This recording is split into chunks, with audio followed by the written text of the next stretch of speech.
Hi friends, ఈరోజు మనం చింతపండుతోని పులిహోర ఎలా తయారు చేసుకోవాలో నేర్చుకుందాం. మనము రెండు గ్లాసుల బియ్యం తీసుకున్నాము, కడిగి శుభ్రంగా ఇలా పెట్టుకున్నాము. కొద్దిగా వాటర్ పోసేసుకొని ఉడికించుకుందాం. ముందుగా అన్నం సిద్ధం చేసుకుందాం. చూసారా ఫ్రెండ్స్, మనం స్టవ్ వెలిగించుకున్నాము. ఇప్పుడు పొయ్యి మీద బియ్యం పెట్టుకున్నాము. బియ్యంని ఉడికించుకుందాం మూత పెట్టుకొని. చూసారా ఫ్రెండ్స్, అన్నం రెడీ అయ్యింది కదా.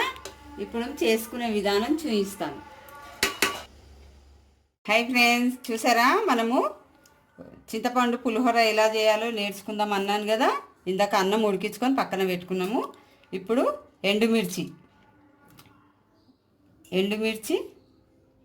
పచ్చిమిర్చి, జీలకర్ర, ఆవాలు, శనగపప్పు, కరివేపాకు, పల్లీలు, సాల్ట్, పసుపు, ఇంగువ కొద్దిగా 1 స్పూన్ వేసుకోవాలి. చింతపండు పులుసు తయారీ విధానం చూపిస్తాం. ఫ్రెండ్స్, కడాయి పెట్టుకున్నాం కదా, అందులో ఆయిల్ పోసుకున్నాము. ఇప్పుడు మనము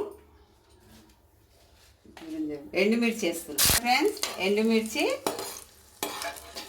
కలర్లోకి వచ్చినాయి, బ్లాక్ కలరు. చూసారా, ఇప్పుడు మిర్చిలను తీసేసుకుందాం ఒక గిన్నెలో. పల్లీలు వేసుకున్నాం కదా. ఇప్పుడు శనగపప్పు వేసుకుందాం. జీలకర్ర, ఆవాలు అన్నీ వేసేసుకుందాం. చూసారా ఫ్రెండ్స్, ఇది వేగినాయి కదా. ఇవి కూడా పక్కకు తీసుకొని పెట్టుకుందాం. ఇప్పుడు మనం పసుపు వేసుకున్నాం కదా. పసుపు వేసుకున్నాక టమాటా గుజ్జు వేసుకుందాం. చింతపండు మనం తీసుకున్నాం కదా, పులుసుని ఇలా వేసుకున్నాం. చింతపండు గుజ్జుని ఇలా వేస్తాం. 2 స్పూన్ సాల్ట్ వేసుకున్నాక చిక్కబడేదాకా ఉడికించుకోవాలి. చూసారా ఫ్రెండ్స్, ఇప్పుడు ఇంగువ వేసుకున్నాం.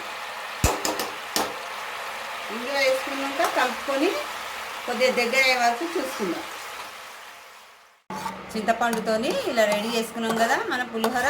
ఇప్పుడు అన్నంలో కలుపుకుందాం. ఇవ్వాలి చల్లారినాక అప్పుడు మనం ఇది వేసి కలుపుకుందాం.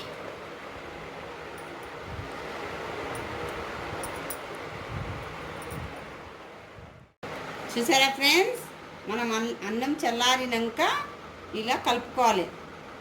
చూసారా, మా వీడియో మీకు నచ్చినట్లయితే లైక్ చేయండి, షేర్ చేయండి, సబ్స్క్రైబ్ చేయండి. ధన్యవాదాలు.